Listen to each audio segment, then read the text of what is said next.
1, 2, 3, merci beaucoup pour votre attention. Donc on continue. Hein, donc, on arrive à une étape. C'est bon? On arrive à une étape importante. Donc l'église des vainqueurs est formée. D'accord? La première, l'église initiale des vainqueurs est formée. Et il y a une première, je dirais une première manifestation de cette église des vainqueurs, c'est le fameux cavalier du premier saut. Il est vainqueur, il a une couronne, bref, il est parti en vainqueur et pour vaincre. Donc, église des vainqueurs. Hein. Maintenant, il y en a qui jouent à la fine interprétation et disent, voilà, ben, c'est aussi c'est le séducteur. Hein, donc, figurez-vous, pourquoi il a un cheval blanc bon, c'est pas le séducteur, mais nonobstant, il y a une louange dans l'Apocalypse qui dit « Gloire à toi, Seigneur, tu as fait de nous une nation de rois et de sacrificateurs. » Alors, le sacrificateur, qu'est-ce qu'il fait? Il va au sein des saints et il retourne vers le peuple. Il va au sein des saints et il retourne vers le peuple. Ce que faisait Moïse. Aller-retour, échelle de Jacob comme les anges. Ça, c'est l'église initiale des vainqueurs. D'accord? Donc, on travaille à partir du ciel, de la salle du trône. Du trône. On commande et on fait le boulot. Et c'est là que commence, donc, une fois que cette église des vainqueurs est en place, commence le processus final. C'est-à-dire, les pauvres gens qui restent sur terre, ils vont en baver. Vous allez le voir à la diapo suivante. Mais c'est le processus d'installation du royaume de Christ. Ça va? Vous me suivez toujours là, hein? Important. Donc, il est parti en vainqueur, et la victoire de l'église initiale des vainqueurs, c'est la réussite de l'évangélisation mondiale. Où il est clairement marqué que des gens, donc d'abord le peuple d'Israël, les tribus, les 144 000, donc qui est un chiffre non limitatif, et puis de toutes les nations, de toutes les langues, de toutes les tribus. Et ce n'est qu'à ce moment-là que l'ordre de Jésus a pu être exécuté. Aller de part. Pourquoi Jésus a donné cet ordre? Quand même intéressant. Aller par le monde, mais parce que lui, Jésus, il croyait que ça allait se passer tout de suite, bien qu'il savait déjà tout. Mais il croyait quand même. C'est comme quand vous avez un enfant. Vous croyez qu'il va y arriver. Et puis, manque de peau, il n'arrive pas. Mais vous croyez quand même parce que vous allez l'encourager à réussir son truc. Et ainsi de suite. C'est votre attitude de parent. Du moins, je l'espère. Il n'y arrive pas la première fois, mais c'est la deuxième, la troisième. Mais vous y croyez parce que votre enfant va y arriver. Et donc, Jésus était dans cette option que les disciples allaient monter et faire le boulot comme le cavalier. Vous comprenez? C'était ça son attitude, son état d'esprit pour son épouse, d'amour, d'encouragement. Et donc, la deuxième montée, parce que tout d'un coup, tout ce monde-là, qui sortait de la grande tribulation, qui était sur terre, se retrouve devant le trône. Lisez Apocalypse 7. Il se retrouve devant le trône. Donc c'est la deuxième montée, en masse. En masse. Et c'est à partir de là que l'évangélisation mondiale sera réussie. Parce que nous ferons le boulot dans l'unité. Parce que la condition de possibilité de l'unité de l'Église, c'est de voir la gloire de Jésus. Et comment est-ce qu'on voit la gloire de Jésus? En étant sur le trône. Et ça, c'est la prière sacerdotale de chez Jésus en Jean 17. Je veux qu'il voie ma gloire. Il veut qu'il soit là où je suis. Bah où il est Jésus. Je vous envoie comme moi j'ai été envoyé. Et Jésus, il était envoyé comment? Par le Père. Ah, par le Père, à partir du ciel. Pourquoi il était au ciel là, avec le Père? Et le Père lui a montré les choses. Comme un apprenti, si je puis dire. Donc voilà. Ça c'est donc la victoire d'Apocalypse 7. Hein, donc, vous voyez la masse de gens. Et donc ceux qui aiment que les gens se convertissent, ceux qui sont attachés à l'évangélisation, ceux qui veulent qu'il y ait le plus de sauvés possible, parce qu'actuellement la majorité des gens va direct en enfer, au cas où vous ne le sauriez pas, malheureusement. Il s'agit de retourner la donne, et pour retourner la donne, il faut suivre le plan, le planning du Seigneur. Si vous aimez les âmes, il faut monter. Pour tout le monde. Saisissez. Suivante, pardon. Si vous aimez les âmes, même les corps, les gens, pour le salut, il faut monter. Il n'y a pas d'autre alternative. Il n'y a pas d'autre alternative. Parce que c'est le plan de Dieu. C'est ça qui est important. C'est le plan de Dieu, c'est comme ça que c'est prévu. Ok? Tu me fais suivre la suivante? Donc voilà, on va passer très rapidement là-dessus, bien que ce soit atroce. La grande tribulation.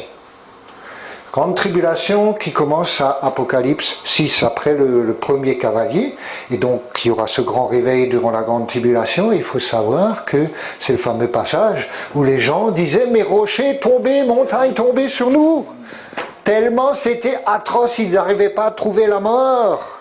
Ils recherchaient la mort pour sortir de cet enfer sur terre déjà. Toutes les crises, les cavaliers, les grosses bêtes là, terribles. Bon, j'ai fait certaines armes, voilà.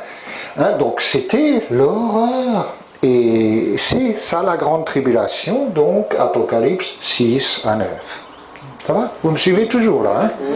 Bon, on ne va pas rentrer dans ces trucs parce qu'il y a toutes les racines sont là, hein, pour ça. Hein. Et on arrive à la fin de la grande tribulation, Apocalypse 11. C'est la fameuse église des deux témoins. Vous savez que le temple va être reconstruit. Et il n'y a pas de doute là-dessus parce que c'est écrit. Et même l'antéchrist va s'asseoir dedans. Mais on n'est pas encore à l'antéchrist là. Hein? Et il y aura donc une église persécutée, restée sur terre, parce qu'il faut bien se rendre compte que l'église restée sur terre, persécutée, va vivre à la fois des choses terribles, dans la persécution, beaucoup plus subtile, beaucoup plus psychologique, beaucoup plus...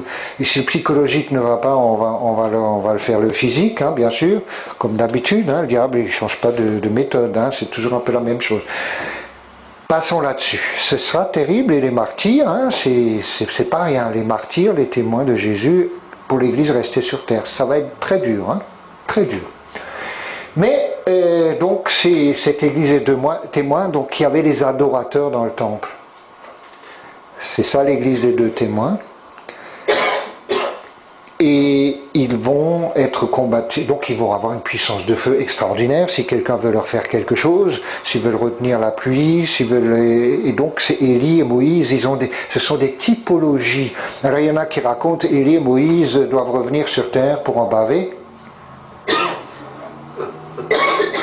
Les pauvres.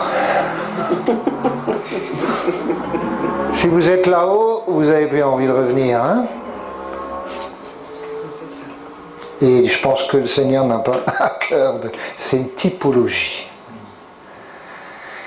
Et donc, Élie, ça représente les nations, et Moïse, Israël, hein, toujours. Hein. Il y a toujours ce binôme, si vous voulez, les nations et Israël, qui va dans l'Apocalypse. La théologie du remplacement, où l'Église remplacerait le peuple d'Israël, c'est à bannir. Ça aboutit à la Shoah, hein, une fois pour toutes. Hein. Donc vous voyez, bon, j'illustre ça avec le temple, etc., etc. Et donc ils vont être tués par la bête, d'accord, ces gens-là. Mais ils vont ressusciter 3 jours après. Encore un témoignage de plus, hein, par rapport à la résurrection de Jésus. 3 jours après, ils vont ressusciter sur terre. C'est ça qui est important. Avoir le corps sur terre pour pouvoir monter. Vous êtes mort, vous êtes mort. Hein, bon. Mais ils sont ressuscités sur terre, aux yeux de tous, et ils montent. Il y a une voix qui dit « Montez, anébé, anébé, anébé », si vous voulez parler du grec. Hein. La suivante. Et voilà donc l'Église des vainqueurs au complet, qui apparaît, évidemment, avant l'enlèvement, parce que l'enlèvement, souvent, c'est confondu avec la montée.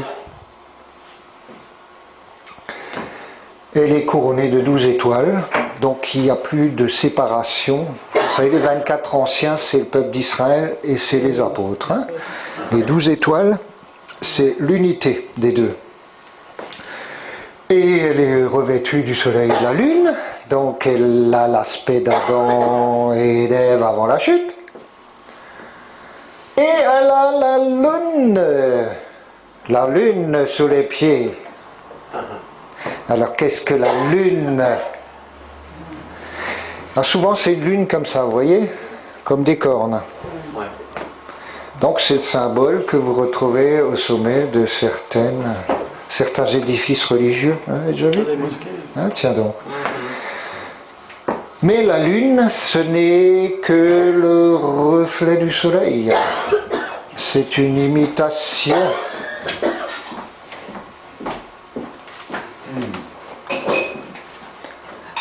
Elle a vaincu, elle a fait beaucoup de choses. Ça va, vous me suivez toujours? Oui. Et évidemment, cette femme, cette église des vainqueurs, était fécondée. Elle était enceinte. Mais je vous dis, mais pourquoi? Moi, quand j'ai rien compris, que j'avais rien compris à l'Apocalypse, je me dis, mais pourquoi elle était enceinte, cette femme? Pourquoi il fallait qu'elle accouche? Ah, il y en a qui disaient que c'est Marie. Il y en a d'autres que c'est Israël qui accouche l'église. Un tas de salades. Mais non, c'est l'église des vainqueurs qui accouche d'une nouvelle génération de l'église des vainqueurs et qui va monter, être enlevée. Et qu'est-ce qu'elle va faire, cette génération? Elle va... Hein? Elle va foutre le dragon dehors. Elle va foutre le dragon dehors, et déjà, et puis elle va diriger les nations avec une verge de fer, donc Apocalypse 5. Hein? Donc c'est là qu'il y a l'enlèvement. Hein? Et la montée et l'enlèvement, c'est pas la même chose. Vous avez compris là, hein? Tout le monde a bien compris ça. Hein? Bon. Et évidemment, donc, Thomas a bien dit les choses, ils l'ont vaincu par le sang de l'agneau. C'est quoi le sang de l'agneau? Hein?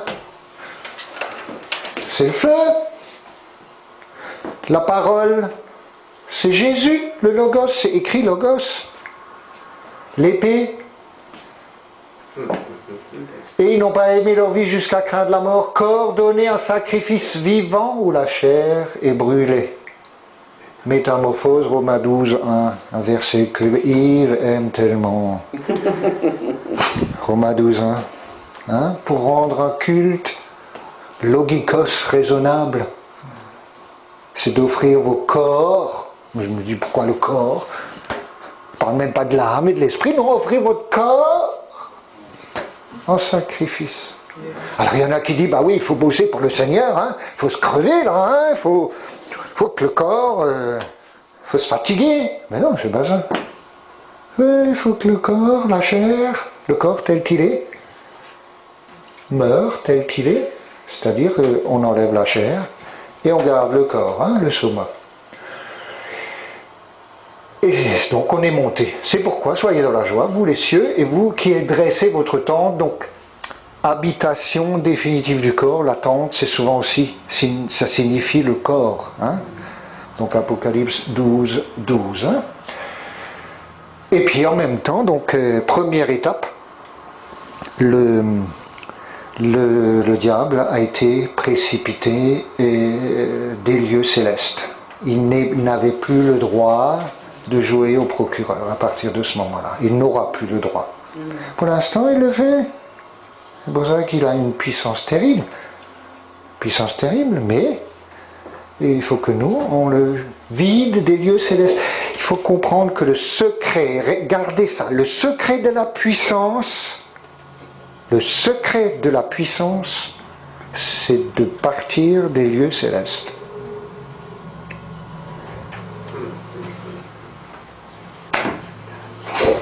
Et voilà, on passe donc malheureusement au règne de l'imitation trinitaire, ou de l'anti ou l'antéchrist sur terre.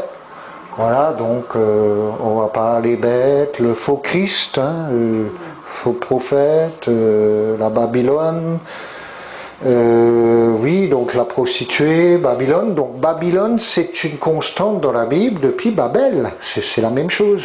Et je vais juste vous dire que à Babel, ils avaient, ça vous l'avez lu, ils ont construit une tour. Hein, et au sommet de la tour, ils faisaient beaucoup de spiritisme. Hein, ils voulaient atteindre le ciel et prendre la place de Yahvé. Et Yahvé lui-même a dit, si je ne fais rien, ils vont réussir dans leur entreprise. Vous l'avez lu ça? Puissance spirituelle négative, top du top. Hein. Vous vous rendez compte? Dieu lui-même qui dit, si maintenant, si on laisse faire, rien ne pourra les arrêter. Vous vous rendez compte? Et bah, évidemment, le diable, qu'est-ce qu'il attend? Il attend une nouvelle Babylone. Évidemment. Un nouveau Nimrod. Nouvelle prostituée qui se gave et qui s'enivre du sang des saints. La persécution va être atroce. Il faut toujours savoir qu'il y aura des chrétiens sur terre. Et donc, le détail que j'aimerais noter sur Babel, donc, le but c'est de construire une tour pour atteindre les lieux célestes. De monter. Monter. Vous m'entendez? Monter. Et dans l'Apocalypse, il y a écrit par rapport à Babylone, les hommes construisirent une montagne, une tour de péché. Dans Kolao, mettre ensemble, cimenter. Alors là, les briques, ce seront les péchés. La dépravation. Dans la Babylone future, dans le règne de l'Antichrist. 666, bon, bref, la mort, évidemment, enfin la totale, quoi. Hein. Et on saute au retour en gloire de Christ. Apocalypse 19. Hein. Donc ça c'est important. Et ceux qui sont les armées du Seigneur, là encore on retrouve l'église des vainqueurs, sont sur un cheval blanc, ou les chevaux blancs, comme le premier, derrière Christ. Donc ils ont dégagé le ciel, maintenant ils vont dégager la terre, hein, comme l'image le montre bien. Et vous voyez les gens qui qui étaient opprimés, les restes, qui accueillent Christ en gloire. Et après, évidemment, il y a le millénium, qui est très bien décrit dans les prophètes. Hein, les gens vont vivre plus longtemps, mais ils vont encore vivre sur terre. Hein, ce seront des conditions terrestres, mais sous le règne de Christ. Et après, le dragon sera relâché, et puis bon, la bataille finale, et le nouveau ciel et la nouvelle terre. Mais souvent, je me dis, bon, attends, pourquoi le millénium, pourquoi pas tout de suite le ciel, hein? Bah oui, c'était plus simple, hein? La justice de Dieu va jusqu'à cette extrémité-là. C'est-à-dire de faire goûter aux hommes le règne de Christ sur terre pour pouvoir déterminer avec justice ce qu'il y a dans leur cœur. Là, nous sommes sous le règne du prince de ce monde, comme des résistants pendant la guerre, un peu, enfin c'est une image, hein.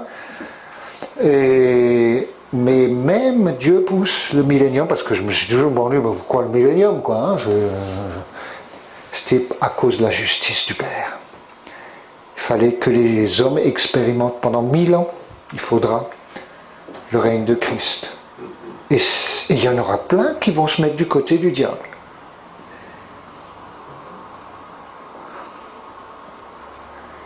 Donc vous voyez le process jusqu'à la fin. Jusqu'à la fin. Et si vous avez compris ça, le processus final va s'enclencher demain, aujourd'hui. Et j'ai l'impression, non seulement l'impression, mais la certitude que ça s'enclenche aujourd'hui. Chez vous. Parce que c'est tellement important. C'est tellement important. Est-ce que vous vous rendez compte du bouleversement de la situation? C'est énorme, énorme, énorme. Ça va? Est-ce qu'il y a des questions? Tout le monde a bien compris? Est-ce qu'il y a des inconnus? Est-ce que vous avez suivi la trame de l'Apocalypse? Ça va? On n'avait pas parlé des résurrections. Oui. Ah oui. On n'avait pas parlé des résurrections, on va les situer. Là, jugement dernier. Donc, il y a la résurrection. Donc, il y aura l'église des vainqueurs. Il y a des trônes où des juges vont s'asseoir. Ça, c'est l'église des vainqueurs que nous recherchons, que nous essayons d'être. Et vous avez les martyrs. Ça, c'est la première résurrection. D'accord ?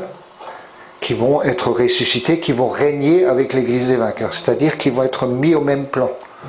Les martyrs, hein, je précise, ceux qui sont morts pour leur foi en Jésus-Christ. Ça, c'est le règne du millénium. Et après, au jugement dernier, tous les autres vont être ressuscités, corporellement, je précise, hein, pour être jugés, et Dieu fera le travail, quoi. Hein. Ça va, j'ai répondu à ta question? Ça va? Bon. Ça va? L'Apocalypse est devenu un peu plus clair? Comme comprendo? Vous pouvez réexpliquer la différence entre la montée et l'enlèvement? Alors, déjà, il y a un écrit, hein? Il y a un écrit que j'ai consacré à la montée et à l'enlèvement, hein, donc je suis rentré dans le détail des textes, bref. Simplement, déjà, chronologiquement, si on prend l'Apocalypse chronologiquement, la montée, il y en a eu 3, hein, et donc qui a lieu donc au moment où Jean, après Jean, donc dans le premier processus, tu as fait de nous une nation de sacrificateurs et de rois. Il y a eu la deuxième montée, Apocalypse 7, la foule immense avec l'évangélisation mondiale réussie. Et la troisième montée, c'est l'église des 2 témoins. C'est la montée, c'est-à-dire c'est un terme qui veut dire anébé. Hein? Anébé en grec, ça veut dire monter. L'enlèvement, c'est le même processus physique, mais là, ce sera une masse de gens que Dieu connaît, qui sont sur la terre et que Dieu va enlever, mais aussi entre la terre et le ciel, hein, c'est-à-dire c'est l'enfant mâle, c'est cette génération-là. Parce qu'il faut bien, on va revenir dessus pour identifier l'église des vainqueurs, d'autres diapos. Hein. La femme qui accouche de l'enfant va rester sur terre bizarrement, hein, et après le dragon veut la manger, et puis la terre est venue au secours de la femme, etc. Donc tout ça, on va y revenir. Mais l'enlèvement n'a lieu qu'en Apocalypse 12, verset 5. C'est le terme enlèvement, d'accord? Comme c'est écrit dans Thessaloniciens ou 1 Corinthiens 15. Est-ce que cette réponse te satisfait? Ça va? Donc il y a déjà aussi, il faut absolument enlever cette confusion entre la montée et l'enlèvement. Et dans Apocalypse 12, verset 5, c'est le terme enlever, qui est employé le même terme en grec que dans Thessaloniciens. Ça vous va? Amen. On va s'arrêter là. Et on reprend cet après-midi. Ça va? Le rythme, ça va à peu près? Vous êtes pas saturé là? Bien. Ben, écoutez, on va prendre les suivantes cet après-midi. Alléluia. Amen. On voit avant la loi, il y a une sorte d'enlèvement, parce que Enoch est monté. Oui. Sous la loi, Élie est monté aussi. Et après, on est sous la grâce maintenant. Donc, ma question c'est ça, est-ce que, on sait qu'il y a un enlèvement massif de toute façon, après la première résurrection, mais ces enlèvements, on va dire précoces, ces prémices, si on peut parler de ça comme ça, est-ce que c'est des prémices de l'enlèvement? Est-ce qu'on peut vous appeler ça des montées aussi? Ou c'est de manière prophétique l'annonciation de quelque chose qui va se faire en masse? Justement, c'est ce fameux enlèvement de l'Église. Et qu'on trouve dans l'Apocalypse, je ne sais pas comment vous qualifiez ces deux enlèvements, on va dire, ces deux montées, enfin, d'Élie et d'Enoch. Alors, donc tu as bien compris les trois montées, ça tu as bien compris. Et l'enlèvement a lieu en Apocalypse 12, on est bien d'accord, hein? Donc ce qu'il faut bien comprendre, c'est que par exemple, je vais l'expliquer d'une autre manière, je ne sais pas si j'arriverai à répondre à la question. Donc la montée c'est pour nous, et ça aurait été pour déjà il y a 2000 ans. Et la montée est indispensable pour que l'enlèvement puisse avoir lieu. Pourquoi? Parce que qui sera enlevé? Qui sera enlevé? Dites-le-moi. Pardon? La nouvelle église des vainqueurs, restez sur terre. Oui, mais qui sera enlevé exactement là dans Apocalypse 12, 5? C'est l'enfant mâle. Donc une génération qui est issue de Jésus-Christ glorifié et de l'Église montée. C'est une autre génération. Oh, oui. Ah ben oui. Quand il a la place, c'est une autre génération. Et si vous comprenez la métamorphose, c'est à la fois le Fils, l'enfant mâle, qui va régner sur les nations durant le millénium, après ça va de nouveau être l'Église des vainqueurs. Mais vous savez, Jésus, il est tantôt aigle, il est tantôt lion, il est tantôt agneau, il est tantôt sous forme d'homme. Hein. Au ciel, il n'y a pas de problème, c'est la métamorphose qui remplace et qui doit absolument enlever les images, les symboles. Sa métamorphose, c'est la réalité. Vous gardez votre identité, mais la réalité, c'est... Vous comprenez? Une fois on est une foule, une fois on est des serviteurs, une fois on est sur le cavalier blanc. Vous comprenez ça? Et le Père aussi. Dieu, il se métamorphose. Une fois c'est comme ça. Et l'ennemi aussi, malheureusement. Hein. Une fois c'est un ange de lumière, une fois c'est un dragon, une fois c'est un serpent, une fois c'est... etc. C'est pour ça que ça c'est une réalité céleste, la métamorphose. Puis Élie et Enoch, ce qu'ils ont vécu, c'est juste des grâces qui n'ont rien à voir avec ce processus. Alors, Élie et Enoch. Il faut reprendre l'histoire du ressort.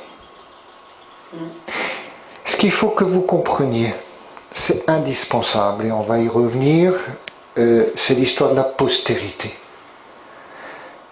Je vais faire un détour, hein. Un grand détour. Dieu a dit à Ève, ta postérité écrasera la tête du serpent. C'est qui? Continue, quand il y a le couple. Là. Ta postérité écrasera la tête du serpent. C'est qui? Plus fort, c'est juste. C'est nous? Non. Si. Et qui encore? Jésus. C'est le couple. Et donc, il faut bien comprendre que dans cette histoire de ressort, Dieu, dans son amour, aurait voulu que ça se passe tout de suite, que Jésus puisse s'incarner le plus rapidement possible. Il y a d'ailleurs, et à juste titre, des sages juifs qui disaient qu'à l'époque de David, et surtout sous le règne de Salomon, quand il était pas trop avec ses concubines, que le Messie aurait pu apparaître. C'est-à-dire, il y a une notion de relativité de l'histoire. C'est très important dans cette histoire de... Je mettrai inimitié entre toi et la femme et ta postérité. Et c'est pour ça que le diable n'était pas content quand Ève commençait à accoucher. Vous comprenez? Alors il est tout de suite intervenu avec Caïn. Et puis après, à Genèse 5, ils ont tout recommencé à zéro avec Seth et ses descendants. Et puis le diable est de nouveau intervenu, Genèse 6. Et tout était de nouveau foutu, il y a eu le déluge, tout a été... il fallait de nouveau recommencer. Et dès le départ, le Seigneur aurait voulu que ça dure pas si longtemps. Dès le départ, même je dirais dès le début de la Genèse, ressort, resserré. C'est cette histoire vraiment des temps prophétiques qui ne sont pas corrélés au temps matériel en fait. Oui, bien sûr. Prophétique ou de temps prophétique qui se renouvellent en fonction de...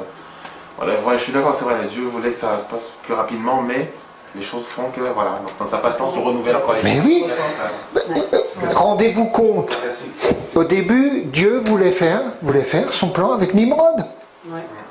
Nimrod, c'était un chasseur devant... Attends, moi je ne suis pas un chasseur devant l'Éternel, franchement. Lui, il était devant l'Éternel. Alors que c'était devenu le pire des pires. En roi de Babel avec tout ce qui s'ensuit. Il aurait voulu chaque fois. Et je continue Jésus. Pourquoi il a pleuré sur Jérusalem? Pourquoi il a pleuré sur Jérusalem? Mais il s'est rendu compte que les Juifs qui auraient dû l'accepter comme Messie, ils ne l'ont pas accepté. Et il a pleuré, mais toi qui tues les prophètes, oh là là. Il a pleuré, et c'était pas des pleurs comme ça. C'était les pleurs d'un amoureux qui était écarté, qui s'est pris un râteau. C'est ça. Et Jésus, au moment où il est apparu à Jean, il aurait voulu que ça se passe. Il faut bien comprendre, quand je reviendrai en gloire, ceux d'entre vous qui êtes là autour de moi, vous verrez ça. Attendez, est-ce qu'il a menti? Qu'est-ce qu'il a raconté? Il n'a pas menti. Ou quand tu dis, je m'en vais et je vais vous préparer une place. Et je reviendrai vous chercher. Vous, les disciples. Et après, quelques versets plus loin, vous ferez des choses plus grandes. Attendez, là j'ai un problème, hein. Et si vous ne comprenez pas l'histoire du ressort, il y a un problème. Vous faites Jésus menteur presque. Hein. C'est cette volonté. Vous comprenez, je reviens à l'histoire du parent-enfant. Je ne vais pas vous retenir trop longtemps, mais l'histoire des parents-enfants. Vous voudriez que votre enfant, je ne sais pas, marche. Un bébé qui a 1 an, il est poussière, il commence à marcher. Alors, vous le prenez, vous le mettez sur les jambes, et puis hop, marche un peu, tu viens chez papa, tu viens chez maman. Boum, hop. Et puis ça dure, hein. Mais vous essayez, parce que, pourquoi il veut qu'il marche? Pareil pour nous. Et c'est cette notion de relativité de l'histoire matière-temps. Qui est d'ailleurs, avec Einstein, hein, il y a une notion de relativité aussi, hein. Pas tout à fait inexacte. Voilà. Je sais pas, est-ce que j'ai répondu à ta question? Donc est-ce qu'on peut dire que c'est le plan de Dieu que les disciples de Jésus meurent tous d'une façon atroce? Est-ce qu'on peut dire que c'était dans le plan de Dieu que les disciples de Jésus connaissent tous dans une mort atroce en fait? Non. Non. Non. Au même titre que pour Paul. L'apôtre Paul, vous savez ce qui lui est arrivé, hein? Justifier la tête en bas, non? Sauf que, bon, pour Pierre, Pierre, il avait prédit la mort de Pierre, hein? Mais l'apôtre Paul, c'était pas prévu au programme, hein? L'apôtre Paul, je l'ai dit quand? Hier soir, je crois, à table, non? Je vous raconte, vous l'avez lu peut-être, mais l'apôtre Paul, il a établi la doctrine de la métamorphose. Et on va le voir cet après-midi. Mais à un moment donné, il y a, à la fin des actes des apôtres, on sent très bien qu'il y a un malaise. Et le Agabus, les filles, disent: va pas à Jérusalem, tu vas te faire arrêter, tu vas te faire lier. Il a même fait une imitation, là, il s'est lié les bras, enfin bref. Va pas à Jérusalem. Pardon. Et alors, j'ai Paul de répondre: l'esprit me tient lié pour que j'aille à Jérusalem. Alors les traductions, vous regardez partout, sauf celle de Darby. E majuscule esprit. C'est pas cet esprit-là? C'était l'esprit de Paul. Parce que vous croyez que le Saint-Esprit tient lié quelqu'un? Moi, je ne crois pas que le Saint-Esprit tienne lié qui que ce soit. C'est un esprit de liberté et d'affranchissement. Amen. Donc c'était l'esprit de Paul.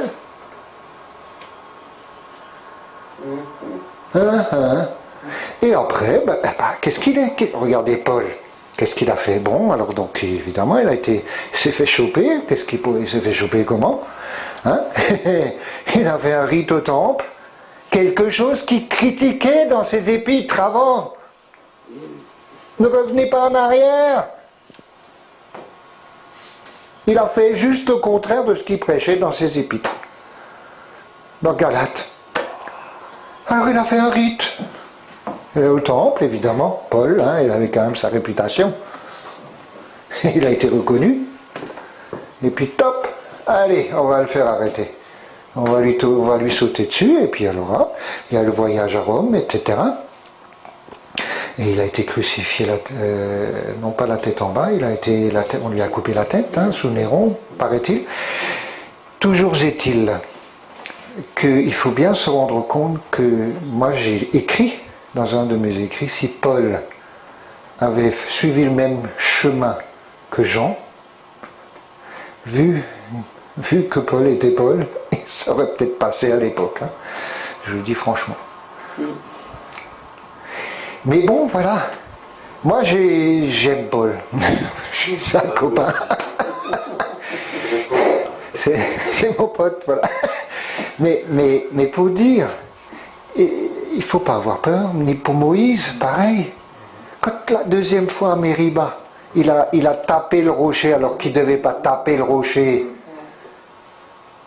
Parce que la première fois, le rocher qui est Jésus-Christ, il pouvait le taper. Il pouvait le taper. Parce que c'était Jésus-Christ souffrant. Au début de... Mais quand il s'agissait de passer au pays de Canaan, d'aller dans la gloire, Dieu lui a dit: tu vas parler au rocher. Il n'a pas dit taper. Et il a tapé, parce qu'il en avait ras la casquette, il en avait marre, il était fatigué, tout ce que vous voulez. Il a tapé, ça a marché. Le charismatique, ça marche encore, il ne faut pas croire. Ça a marché, l'eau a coulé.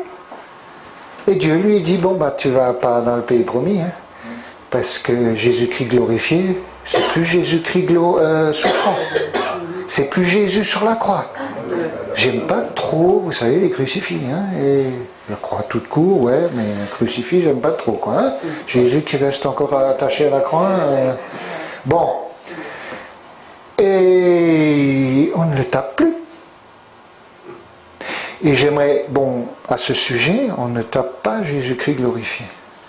On ne tape pas Jésus-Christ glorifié. Je me répète, on ne tape pas Jésus-Christ glorifié. Si vous avez cette révélation-là, tâchez de ne pas la taper. Hein.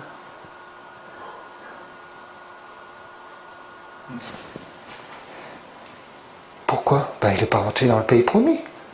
C'est pas que vous n'allez pas être sauvés. Mais après la mort. Parce que si vous refusez l'immortalité, ben, vous allez mourir. Si vous vous orientez votre foi sur des choses traditionnelles, ben, vous allez obtenir des choses traditionnelles. Si vous orientez votre foi sur ça, ben, vous obtiendrez ça. Au moins, vous avez une chance de l'obtenir. Pour être vraiment... voilà.